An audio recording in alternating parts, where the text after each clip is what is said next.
아멘. 하나님 말씀 보겠습니다.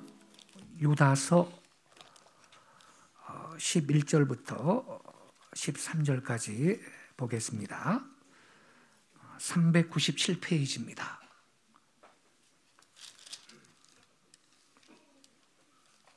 신약성경 397페이지 유다서 11절부터 13절까지 제가 낭독하겠습니다. 화 있을진저 이 사람들이여 가인의 길에 행하였으며 삭슬 유하여 발람의 어그러진 길로 몰려갔으며 고라의 패역을 따라 멸망을 받아도다. 그들은 기탄 없이 너희와 함께 먹으니 너희의 애찬의 암초요 자기 몸만 기르는 목자요 바람에 불려가는 물 없는 구름이요 죽고 또 죽어 뿌리까지 뽑힌 열매 없는 가을 나무요 자기 수치의 거품을 뿜는 바다의 거친 물결이요 영원히 예비된 캄캄한 흑암으로 돌아갈 유리하는 별들이라. 아멘. 오늘 아침에 함께 읽은 이 본문 말씀을 중심으로 영적 항해의 3대 암초 이러한 제목으로 말씀을 드리겠습니다. 여기 11절 초두에 보면 화 있을진저 이 사람들이여 이렇게 말씀을 시작하고 있습니다. 화 있을진저 이 사람들이여 화가 있을 것이라고 선포된 이 사람들은 누구냐? 초대교회 당시에 교회 안에 침투해서 활동했던 거짓 교사들을 말합니다. 영지주의 이단자들이었습니다. 그들은 우리 기독교인들은 믿음으로 구원을 얻었기 때문에 모든 율법의 윤리적 요구에서 자유하다. 이렇게 가르쳤습니다. 이에 따라서 그들은 성적인 방종에 빠지고 다른 사람들까지 자기들의 죄악에 끌어들였습니다. 그래서 방종하게 살도록 만들었는데 4절 말씀을 한번 보겠습니다. 유다서 4절에 보면 여기에 대한 말씀이 기록이 되어 있습니다. 이에 가만히 들어온 사람 몇이 있음이라. 이 가만히 들어온 사람, 교회 안에 슬그머니 침투해 들어온 이 영지주의 이단자들을 말합니다. 그들은 옛적부터 이 판결을 받기로 미리 기록된 자니 경건하지 아니하여 우리 하나님의 은혜를 도리어 뭐로 바꿨답니까? 방탕한 것으로 바꿨답니다. 믿음으로 구원 얻었다. 그러니까 율법의 모든 윤리적인 요구에서 우리는 자유하다. 멋대로 사는 거예요. 성적인 방종에도 빠지고 홀로 하나이신 주제 곧 우리 주 예수 그리스도를 부인하는 자니라. 사실상 이들은 예수를 믿는다 하지만 예수님을 부정하는 악인들이었던 것입니다. 믿음으로 구원을 얻었다. 믿음으로 구원을 얻는 거다라는 이 복음을 구실로 해서 행실을 무시하고 방탕한 생활에 빠지는 반율법주의, 이것이 영지주의 이단이었습니다. 그런데 사도는 이들은 화 있을 것이다. 이 사람들이요 이렇게 심판과 저주를 선언을 하고 있는 것입니다. 근데 여기 11절에 보면 이러한 당시에 불경건한 거짓 교사들의 말로를 가인과 발람과 고라처럼 반드시 멸망받는다, 이렇게 기록을 하고 있습니다. 여러분, 오늘날에도 가인의 길에 행하는 사람, 발람의 어그러진 길로 가는 사람, 고라의 패력을 쫓는 사람들이 있습니다. 당연히 그들도 화가 있을 것입니다. 그들은 복이 떠난 사람입니다. 저주를 예약한 사람입니다. 그래서 오늘 아침에 이 가인의 길이 무엇인지, 발람의 어그러진 길이 무엇인지, 고라의 패력이 무엇인지 살펴봐야 되겠는데, 이 세 가지를 다 깊이 나누려면 시간이 모자라서 아무래도 시리즈로 오늘 가인의 길이 무엇인지 먼저 말씀을 드리고, 그 다음에는 발람의 어그러진 길이 무엇인지, 그리고 그 다음에 고라의 패역이 무엇인지 이렇게 말씀을 나누어서 드려야 되겠습니다. 가인의 길, 발람의 어그러진 길, 고라의 패역, 이것은 영적 항해의 3대 암초입니다. 여러분, 신앙생활은요 항해와 같은 것입니다. 근데 이 세 가지는 암초입니다. 여기 성경에도 있죠.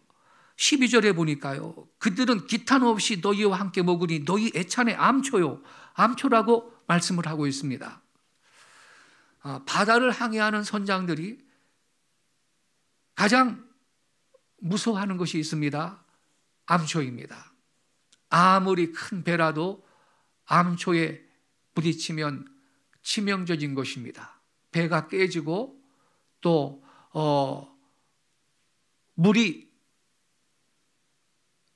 배 내부로 들어와서 결국 침몰할 수 있습니다. 항해하는 선박은 암초의 위험이 도사리고 있습니다. 이와 같이 우리의 신앙생활도요, 세 가지 영적 암초가 있음을 본문은 교훈하고 있는 것입니다.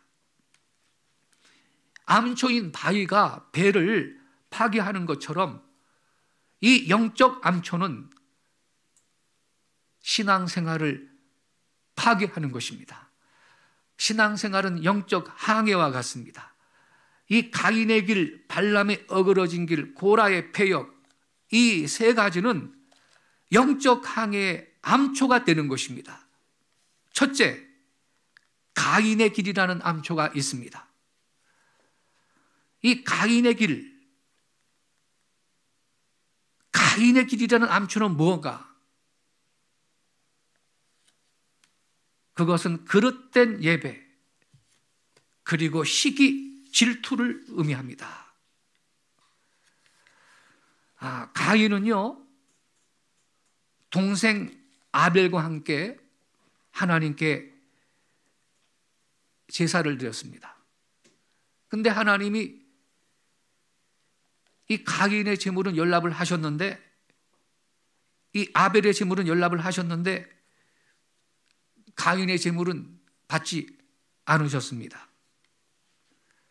그 이유가 대체 어디에 있느냐?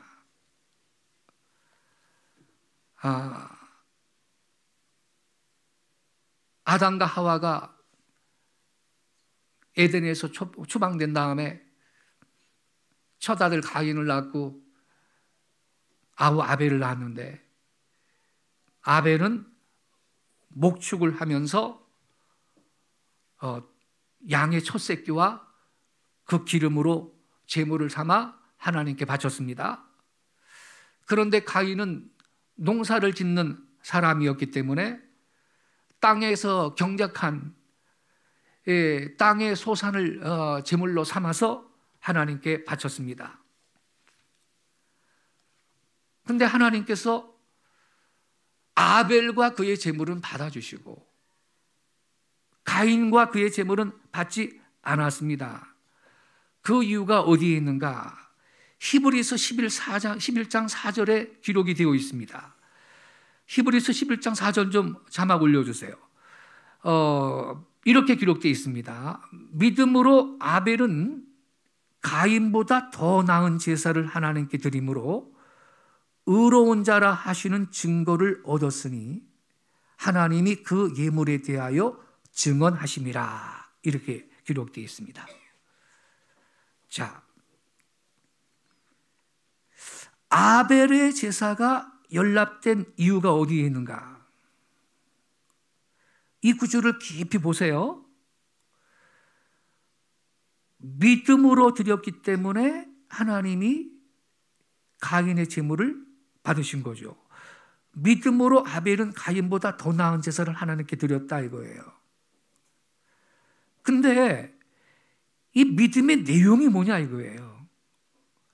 더 나은 제사입니다. 더 나은 제사. 믿음으로 하나님께서 그 아벨의 제사를 연락하신 이유는 믿음으로 드렸기 때문이야. 믿음으로. 여기만 보면 50점짜리입니다. 50점짜리. 믿음의 내용을 봐야 되는 겁니다.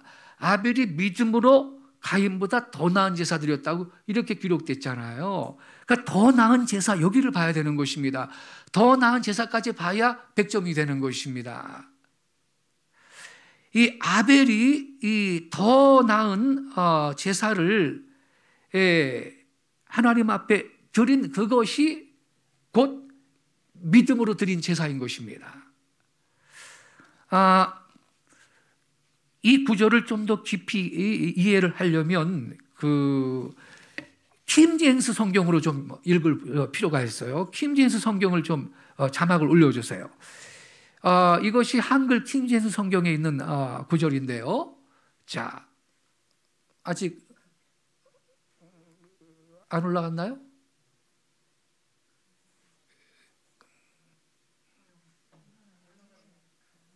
내가 보내준 카톡으로 보내준 거를 왜 킹 제임스 성경이 버전이 몇 개가 돼요. 내가 카톡으로 보내준 거를 올려야 되는데 이거 딴 건데.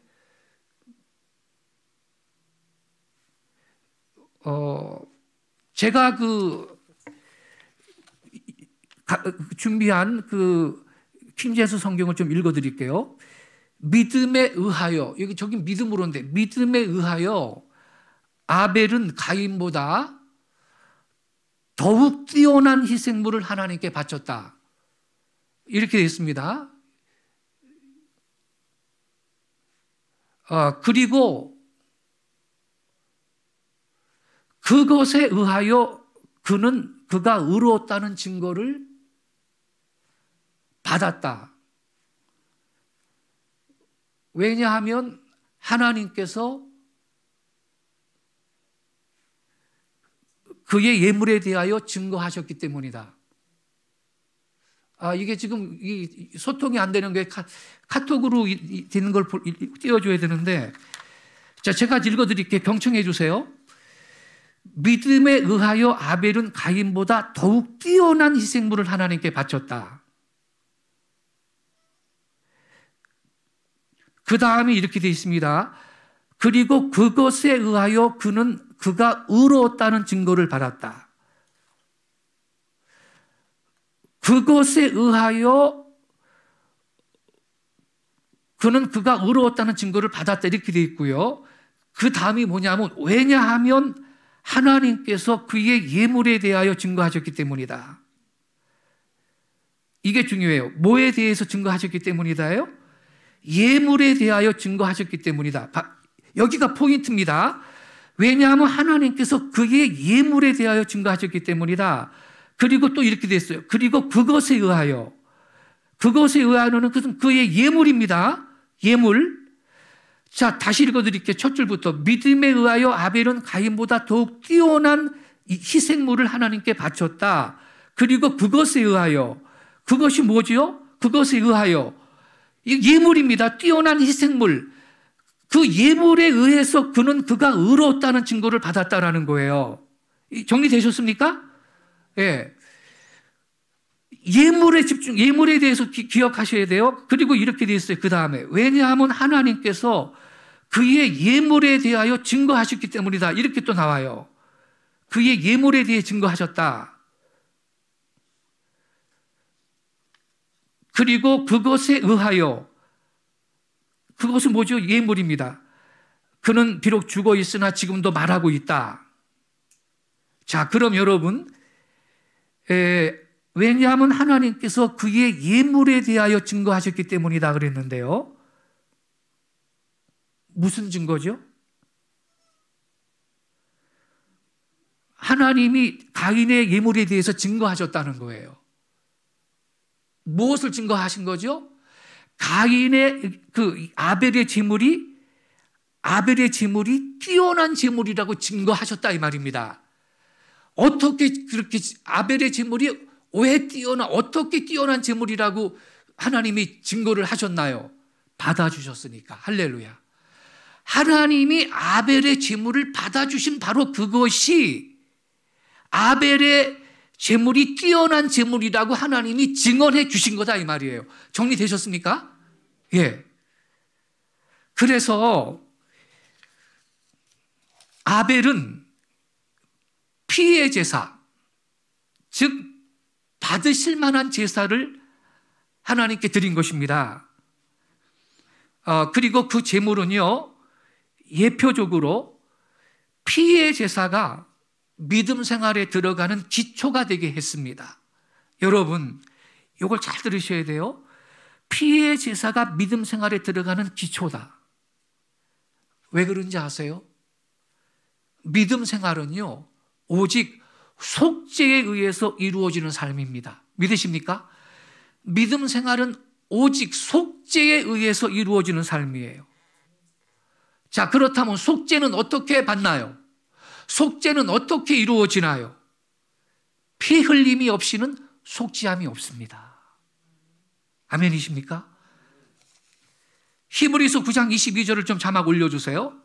히브리서 9장 22절에 이렇게 써 있습니다. 율법을 따라 거의 모든 물건이 피로써 정결하게 되나니 피 흘림이 없은즉 사함이 없느니라. 여기 보니까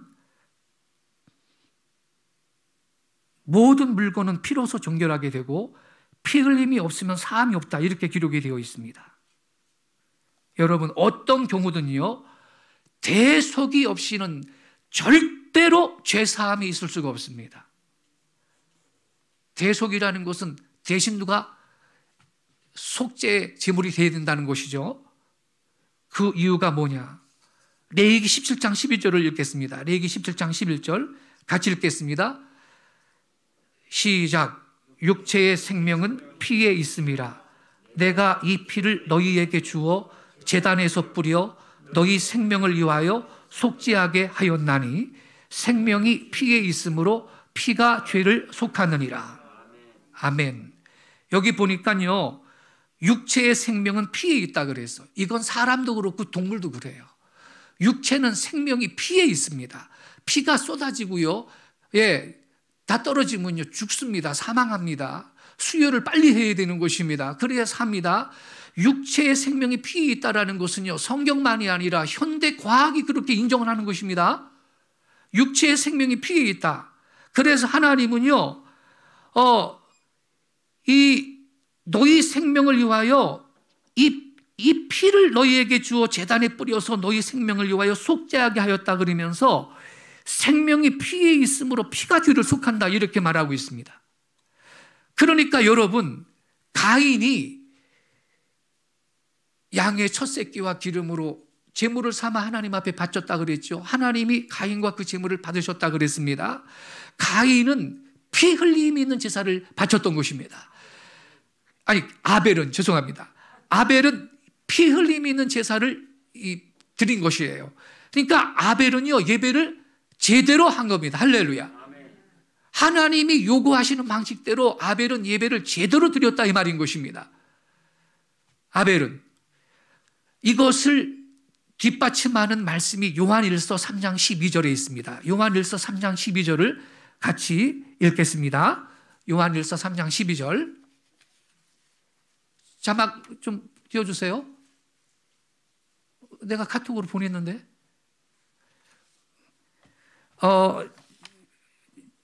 제가 읽어드리겠습니다. 가인같이 하지 말라. 그는 악한 자에게 속하여 그 아우를 죽였으니 어떤 이유로 죽였느냐.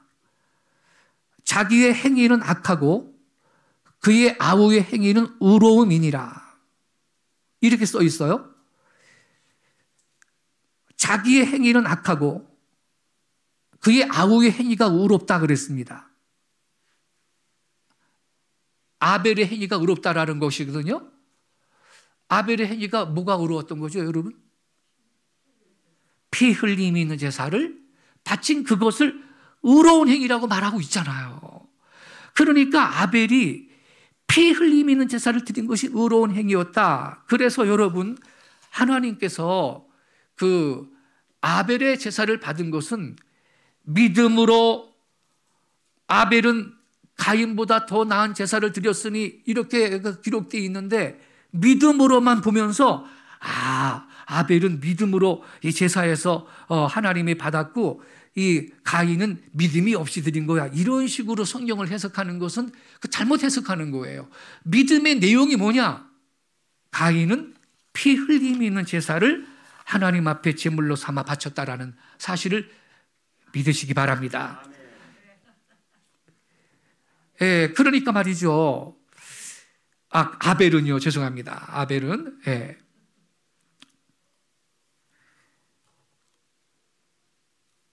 아벨의 제사는 피 흘림 있는 제사, 즉 희생 제사였다라는 것이죠. 그 희생 제사를, 바로 그 피 흘림이 있는 희생 제사를 믿음으로 바쳤다, 이렇게 깨닫기 바랍니다. 이것이 더 나은 제사였다라는 것이죠.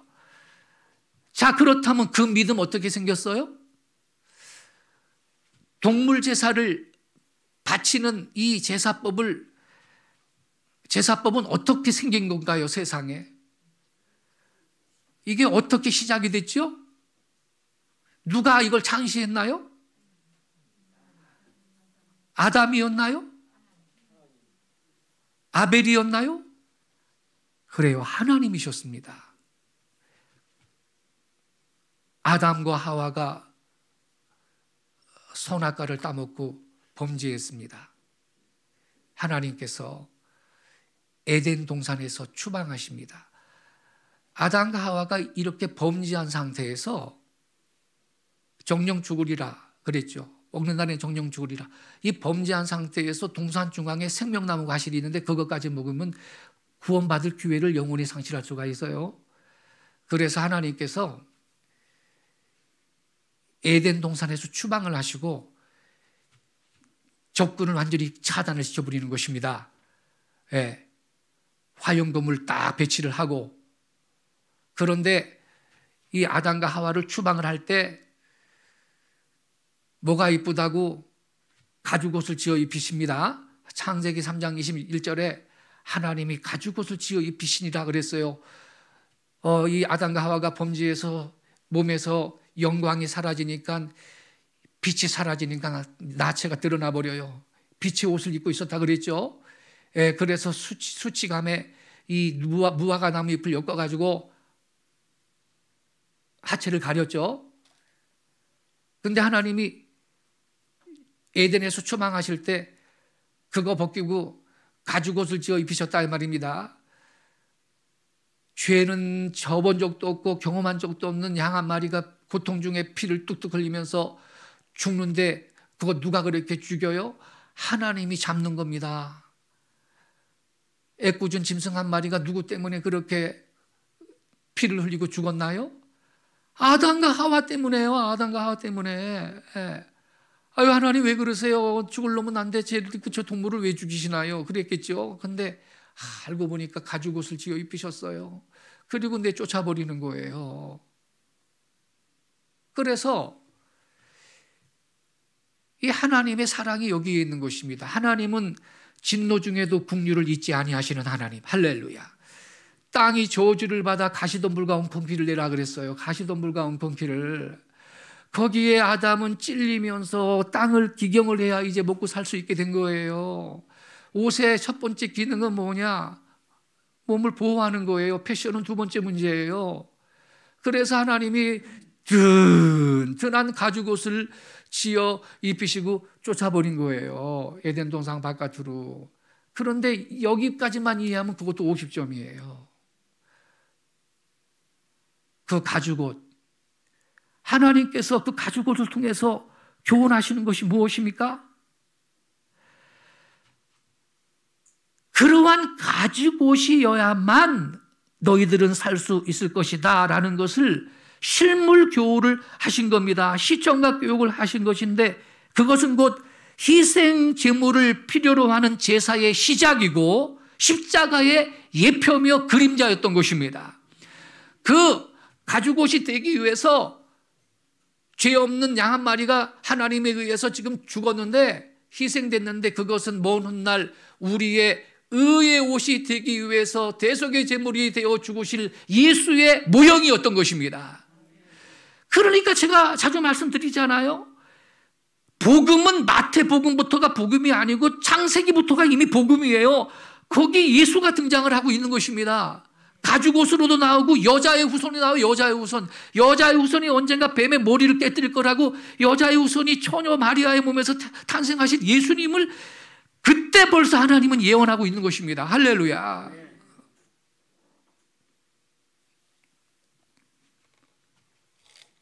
그래서 여러분 이 피 흘림이 있는 희생제사의 그 기원은 하나님께 있는 것입니다.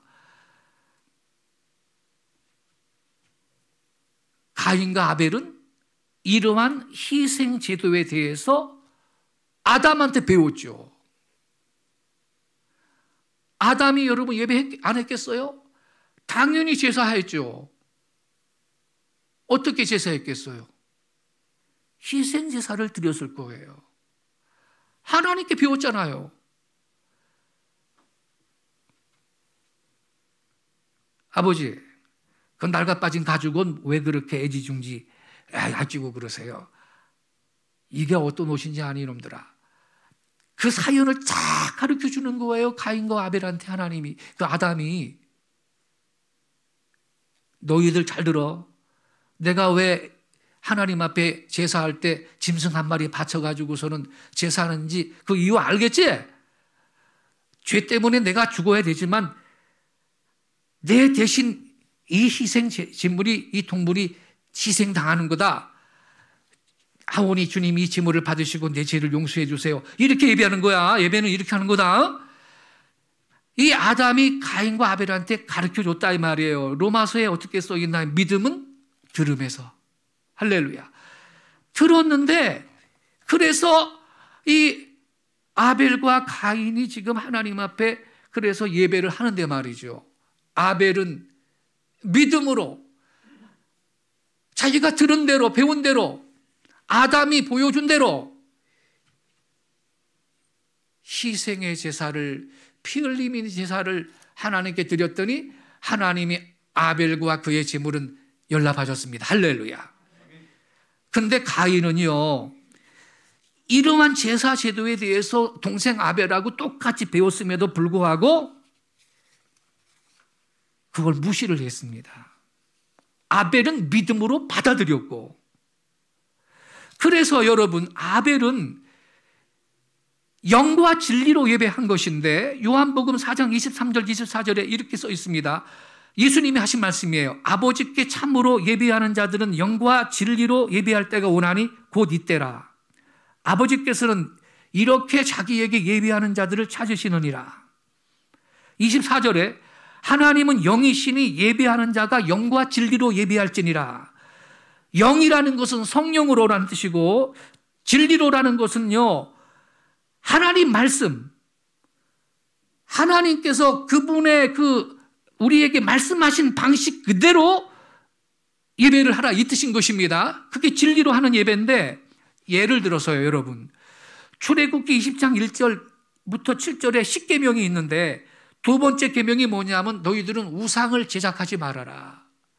우상을 제작하지도 말고 그게 절도 하지 말아라. 이렇게 분명히 이 계명에 말씀을 하셨는데 일반적으로 사람들은요 뭔가 형상을 만들어 놓고 절을 해야 실감이 나요.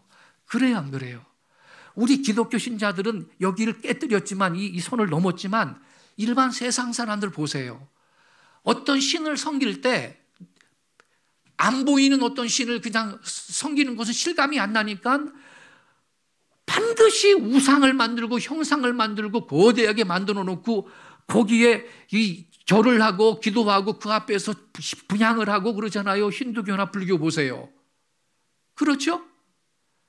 그래서 하나님이 분명히 이 계명에 우상을 제작하지 말고 거기 절하지 말고 숭배하지 말라 이렇게 써놨는데 만약에 우리가요 하나님 우리는요 형상이 없는데 예배하는 건 실감이 안 나거든요. 그래서 형상을 만들겠습니다. 그리고 예배당 앞에다가 형상을 하나 만들어 놨어요. 이렇게 여기 만들어 놓고 하나님한테 뭐라 그랬냐면 하나님 우리가 형상을 만들었지만 이 형상을 우린 하나님이라고 생각할게요. 그리고 예배하겠습니다. 이런 식으로 예배하면 하나님이 그 예배를 받으시겠습니까? 형상을 만들어 놨지만 우리는 예배는 하나님께 하는 겁니다. 이런 식으로 타협하면서 하나님이 엄하게 명하셨는데도 형상을 만들어 놓고 우린 이렇게 형상 만들어 놓고 예배를 해야 실감이 난다니까요. 그러면서 신상을 만들어 놓고 그걸 하나님이라고 숭배를 한다면 그것은 진리 안에서 하는 예배가 아닙니다. 정리가 되셨죠? 하나님은 영이시니 예배하는 자가 영과 진리로 예배할지니라. 그럴 때 그 진리로 예배하라는 것은 뭐냐? 하나님이 우리에게 말씀하신 그대로 예배하라는 것입니다. 그런데 결국 뭐냐면 가인은요 하나님 말씀을 하나님이 요구하신 방식을 무시해요. 자기 방식으로 예배해요. 야 아벨아 그거 피 비린내 나게 그거 왜 애꿎은 짐승 한 마리를 잡냐 이놈아. 걔가 뭔 죄가 있다고. 나처럼 예배해.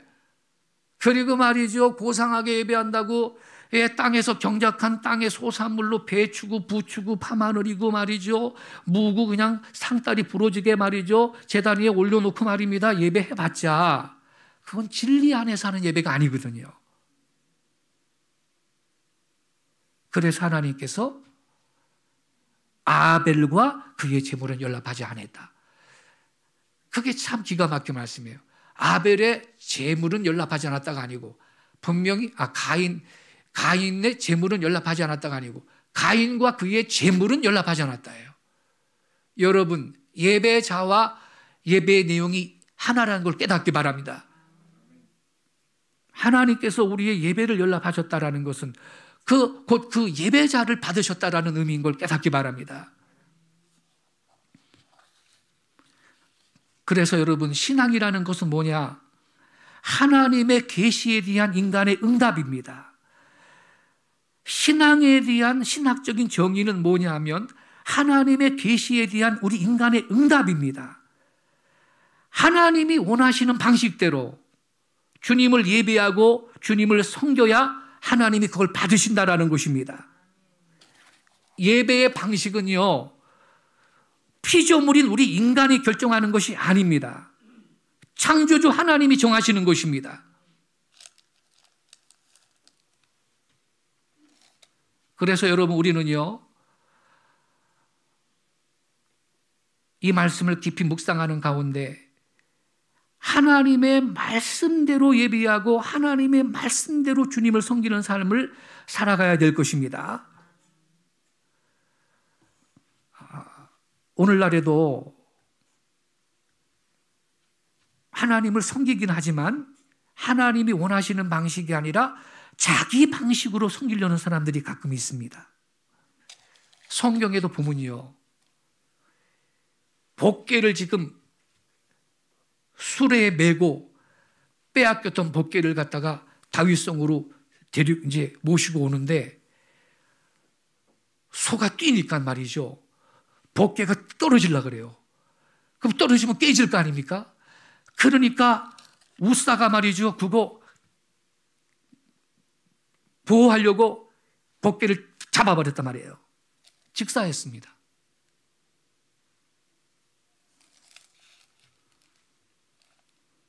역대상 13장 1절부터 14절에 나오는데 복개는요, 짐짝처럼 수레에 싣고 운반하는 게 아니고 레위 지파가 어깨에다 메고 모시는 겁니다. 그리고 아무나 그게 손을 대면 안 되는 것입니다. 그 열심히야 가상합니다. 그런데 무지했기 때문에 죽었습니다. 마르다와 마리아가 있습니다. 예수님이 집에 신방 갔습니다. 마르다가 열심히 부엌에서 접대하려고 요리를 준비합니다. 마르다가. 근데 마리아는 예수님의 발 앞에 앉아가지고 예수님의 말씀을 듣습니다. 마르다가 화가 났습니다. 예수님, 제 나 좀 도와주라고 해주세요. 나 좀 도와주라고 좀 얘기 좀 해주세요. 그랬더니 마르다야, 내 동생 마리아가 더 좋은 편을 택했다 그랬습니다. 할렐루야. 마르다가 지금 열심히 요리 준비하는 게 그것도 주님을 위한 열심이지. 그런데 주님이 더 원하셨던 것은 당신의 말씀을 배우고 경청하는 것이었습니다. 그때 주님이 원하셨던 것은. 그래서 여러분, 모든 신앙생활은 하나님의 말씀에 근거해야 할 것입니다. 하나님의 말씀을 쫓아서 신앙생활을 해야 되는 것입니다. 예배의 방식은 물론이지만 우리가 하나님 앞에 예물을 드린다든지 전도한다든지 봉사한다든지 전부 말씀에 따라서 해야 할 것입니다. 하나님의 말씀인 성경은 우리의 신앙과 생활의 유일무이한 기준이며 법칙입니다. 어떤 청년이요, 자기 친구한테 이렇게 물어봤습니다. 어떻게 하면 하나님을 잘 믿을 수가 있냐? 어떻게 하나님을 잘 믿을 수 있냐? 그랬더니 그 친구가 이렇게 말했습니다. 덮어놓고 믿어라 그랬습니다. 그런데 어떤 목사님은 그렇게 믿으면 안 된다 그랬습니다. 덮어놓고 믿지 말고 펼쳐놓고 믿어라 그랬습니다. 뭐를 펼쳐놔야 되죠? 요거를 펼쳐놓기 바랍니다. 성경을 읽어야 돼요. 성경을 공부하세요. 성경을 배워야 돼요. 성경을 알아야 돼요. 말씀에 대한 지식이 없으니까 엉뚱한 일을 하고 심지어 이단에도 빠지고 자기는 나름 열심히 주님을 섬겼다 하지만 주님이 연락하지 않습니다. 호세아가 말했습니다. 내 백성이 지식이 없어 망한다. 무슨 지식이요? 세상 지식입니까? 하나님의 말씀에 대한 지식이 없기 때문에 내 백성이 망한다 그랬습니다. 그런 거로 성도 여러분, 우리는 가인의 길로 가지 않기 위하여서 하나님 말씀 위에 우리의 신앙을 세울 수 있기를 바랍니다. 하나님이 원하시는 대로 예배하기 바랍니다. 하나님이 원하시는 방식대로 주님을 섬길 수 있기를 바랍니다. 그렇지 아니하면 우리는 가인의 길로 가는 것입니다. 끝으로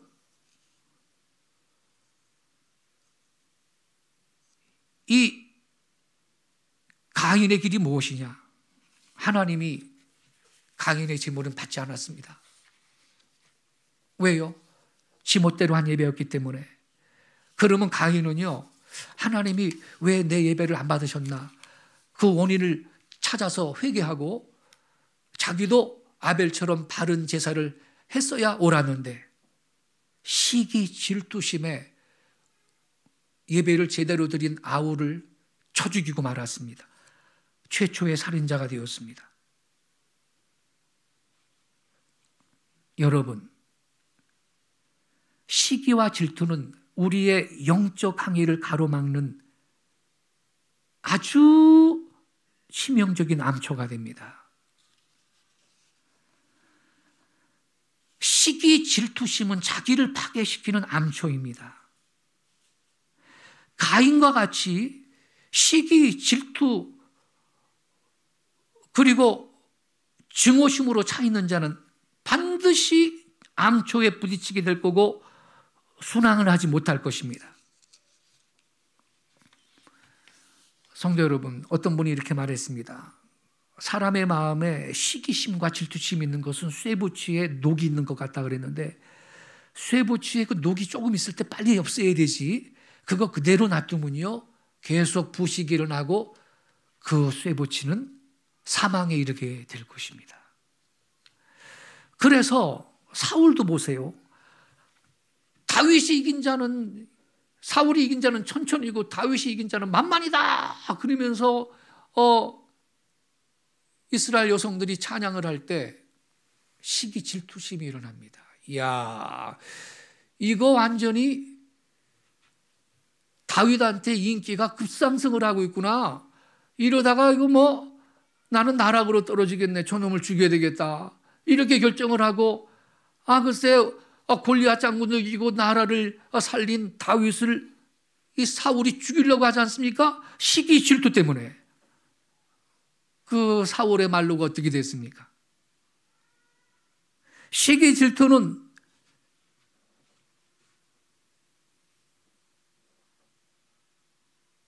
우리 인생을 파멸로 이끄는 영적 항해 암초입니다. 그래서 우리는요, 남이 잘 되는 거, 잘하는 거 시기의 대상으로 삼지 말고 도전의 목표로 삼을 수 있기를 바랍니다.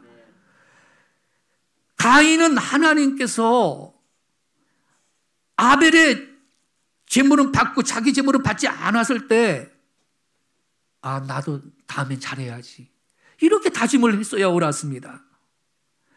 그러면 가인도 더 좋은 결과를 냈을 것입니다. 그러나 가인한테 있던 이 시기 질투심은 인류 역사상 최초의 살인자라는 낙인을 찍게 만들었습니다.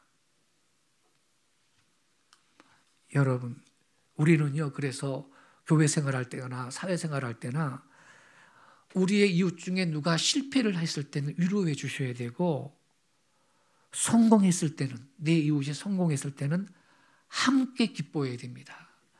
우리의 문제가 어디에 있는지 아세요? 우리의 이웃이, 형제들이 실패할 때는 위로는 해줄 수 있습니다. 그런데 우리 옆집 애가 서울대학교 수석으로 합격했대. 그럼 왜 이렇게 갑자기 배가 아프지? 이런 반응이 있다는 것입니다. 그때는 함께 기뻐하고 남의 성공에 축복할 수 있기를 바랍니다. 이 단계까지 우리가 영적으로 성숙이 이루어져야 된다는 것입니다. 여러분, 누구한테나 가인의 암초가 도사리고 있습니다. 남이 잘 되면 그분의 비결을 배워 우리도 열심히 살아야 될 것입니다.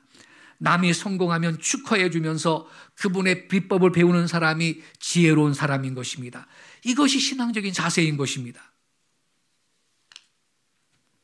성경에 보세요. 가인의 길과 반대의 길을 갔던 의로운 사람이 있는데 바나바입니다. 우리가 성경 읽어봤죠. 맨 처음에는 바나바가 선배예요. 바울보다, 그죠? 바나바가 훨씬 신앙의 선배예요. 이 바울이 말이죠, 사울이라는 이름으로 활동할 때 스데반 집사님을 돌로 쳐 죽일 때 선봉했었던 사람인데,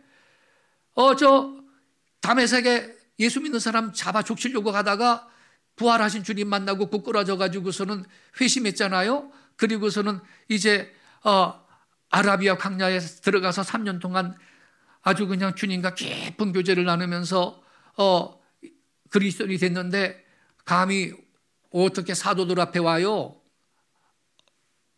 다 지금 문제의 인물이라고 생각하는데, 근데 바나바가 사울을 이 당시 사도들 공동체에 소개하고 데려오잖아요.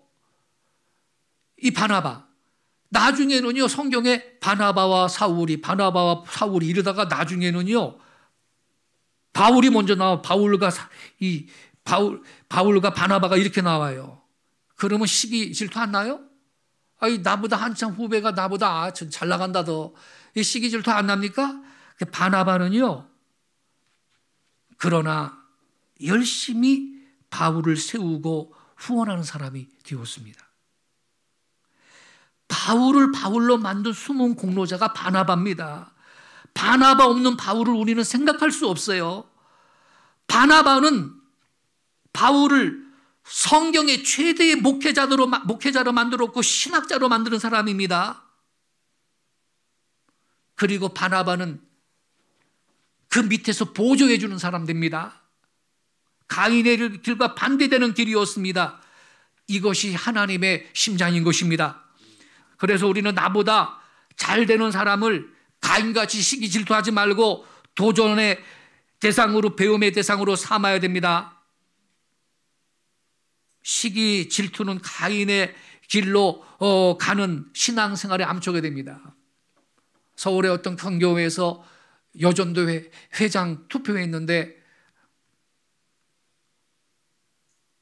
한 분이 떨어졌습니다. 두 분이 후보에 올랐다가. 그런데 그 떨어진 여 권사님이 1년 내내 그 여전도 회장 하는 일을 브레이크를 걸고 문제를 제기하고 1년 내내 그래서 아주 그냥 여전도 회장을 못 해먹겠다, 이 정도로 사임을 해야 되는 거 아시냐, 이 정도로 마음을 어려워하고 간신히 그 여전도 회장님이 1년을 마무리를 했는데, 여러분, 크리스찬이 그렇게 행동했어야 되겠습니까? 성경을 어떻게 배웠는가요? 그분은 가인의 길로 가는 사람입니다. 이렇게 여러분, 시기 질투로 내를 채우고 있으면요, 쇠붙이에 그 녹이 붙은 것처럼 내 몸이 망가지는데요, 나중에 내 몸에 이상이 옵니다. 질병이 올 수 있습니다. 그렇게 남을 증오하고 시기 질투하는 마음을 채우면서 1년을 살고 3년을 살고 10년을 살면요, 그것 때문에 육체에 사인이 옵니다. 병이 생깁니다. 영혼의 평강은 물론 없거니와 심령의 평안은 물론 없거니와 나중에 육체가 고장이 나는 일이 생기는데, 그래서 이 가인의 길은요, 영적 항해의 암초가 된다는 사실을 여러분 깨닫기를 바랍니다. 그런 거로 우리는요, 요한일서 3장 15절에 이렇게 말씀했습니다. 그 형제를 미워하는 자마다 살인하는 자니 살인하는 자마다 영생이 그 속에 거하지 아니하는 것을 너희가 아는 바라. 우리는 시기 질투보다 위로하고 더 나아가서 성공한 사람을 오히려 진심으로 축복해주고 더 큰 복을 받으라고 격려해 줄 수 있는 그러한 바나바와 같은 성도들 되실 수 있기를 예수님의 이름으로 축원합니다. 기도하겠습니다. 아버지 하나님,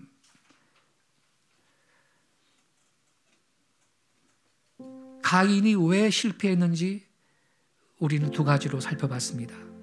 그는 하나님을 예배하고 섬기되 자기 방식을 고집하고 자기 생각을 내려놓지 않고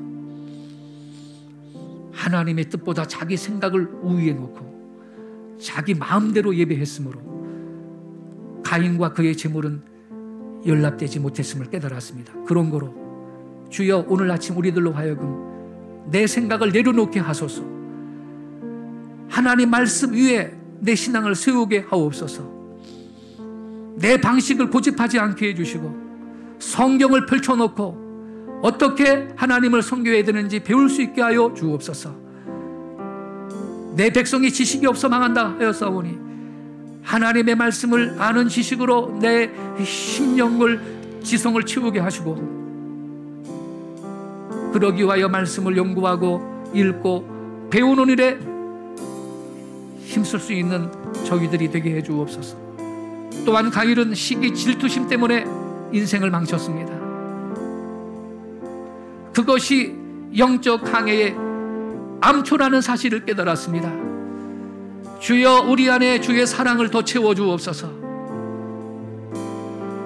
상처난 사람, 쓰러진 사람 위로해 줄 수 있게 하시고, 더 나아가 성공한 사람 축복해 줄 수 있는 바나바와 같은 성도들이 되게 하여 주옵소서. 무엇보다 주여, 우리는 하나님을 예배할 때 영과 진리로 예배하기를 원합니다. 하나님이 원하시는 방식대로 교회도 섬기고 하나님도 섬기고 이웃도 섬길 수 있는 성숙한 신앙을 허락하여 주옵소서.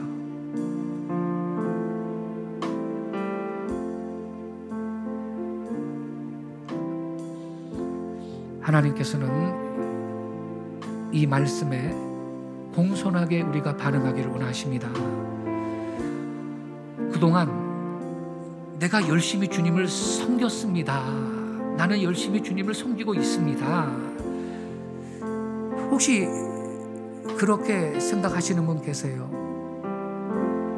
하지만 그 열심이 내 열심인지 주님의 열심인지, 내 방식으로 하는 열심인지 주님께서 요구하시는 방식대로 하는 열심인지, 이 시간에 말씀의 거울에 비춰볼 수 있기를 바랍니다. 그리고 내 생각을 내려놓고 내 방식을 고집하지 말고 항상 주님의 음성에 귀를 기울이고 주님께서 원하시는 대로 즉시 그때 순종하며 주님을 바로 예배하고 섬기는 성도가 되게 해 주옵소서. 그렇게 결단하실 수 있기를 바랍니다. 두 번째로 기도할 것은 시기 질투의 영이 내 안에 조금이라도 있다면 성령의 불로 태워달라고 기도하시기 바랍니다. 내 안에 주의 사랑으로 주의 능력으로만 채워주시고, 실패한 사람, 상처난 사람을 위로해 줄 수 있게 하시되, 보다 적극적으로 성공한 사람, 잘 되는 사람을 봤을 때 진심으로 더 큰 복을 받으라고 축복해 줄 수 있는 그러한 성도가 되게 해달라고 우리 주여 한번 조용히 외치고 통성으로 기도하겠습니다. 주여. 아버지 하나님, 주의 말씀